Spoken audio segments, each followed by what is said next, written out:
I don't know how that exactly came about that you wrote with Paul McCartney, but is it intimidating walking into the room with Of course the... it is. It is, right? Yeah, but he was great about it. He Were got you down nervous? to work. He just got down to work, and was sitting across the table.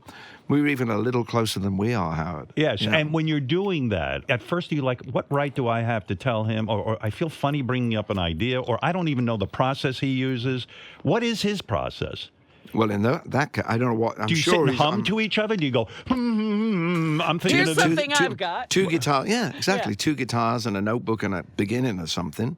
I had the beginning of the song Veronica. He helped me finish that. That was about something serious, It was about my grandmother was going into Alzheimer's. It isn't the sort of thing that you would typically write a pop song about. And you could have written a really sad ballad about it. Yeah. But because I still wanted to hold on to the idea that there was something in her mind that gave her some comfort, I wanted to make it a bright pop song so that it was kind of defiant. And I wanted it to be as bright and have as many people hear it as I could. There was something, that's what I felt I should do with that story. And he helped me make it like that. Elvis, help me out here. Pretend I'm Paul McCartney. Okay, the cute that's easy Beatle. to do. You're sitting there with him, and you have this tune in your head, Yeah. and you're sitting there with the guitar. What do you play for me as Paul McCartney to show me what's on your mind? Well, I mean, we were... Your eyes, the powder and perfume, the pretty clothes are scattered round the room, and it's so like candy.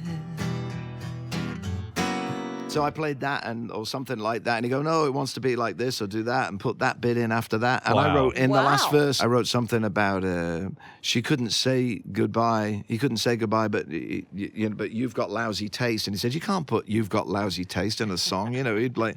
I said, yeah, well, maybe she's writing this letter to the guy, and because we're writing about it.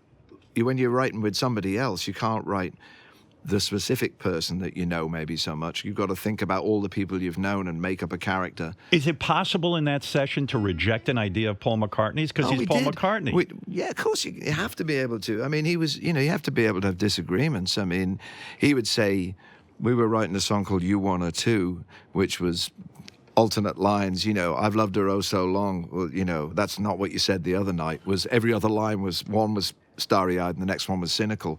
And we got halfway through the playback and he turned down the sound and said, hold on a second.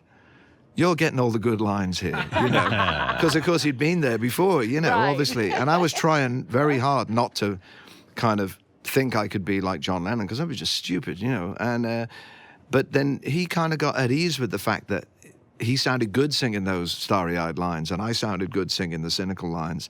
And that was what it was. It was just making a dialogue, But in a way, that is conversation. like John Lennon, because when Well, John that Lennon... one song, yeah, but not all when the John others. wrote with Paul, the legend goes that John was like sort of like the edgy kind of, maniac guy, and then Paul would sort of even him out. But then you forget about, you don't lie thinking I can see, you can't cry because you're laughing at me, I'm down. Right. I mean, who sang that? Yeah. Probably better than I just did then. You know what I mean? You know what I'm saying? Do you develop a personal friendship with him? He was very kind. It was like him and his wife Linda, they were very good Right. to us, and Don't you think in retrospect, when you were sitting and writing these things, Yeah. shouldn't somebody have had a video recording of this just for posterity? Yeah, but not everything has to be. And sometimes when you put a video in the room, it inhibits everybody. Right. You start playing to the camera. I've been in that situation a few times. It can ruin the intimacy of the session. I mean, the picture that I've got in the book is just a picture of him and me in a lift, in an elevator, All right. taken by Linda, and it's just at his office, and she came through the door just as we were going up for a meeting about what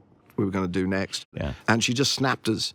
And I'll take that picture because it's just 2 guys on their way to work, Yeah, oh, wow. That must have Yeah. been some experience, right? That was great.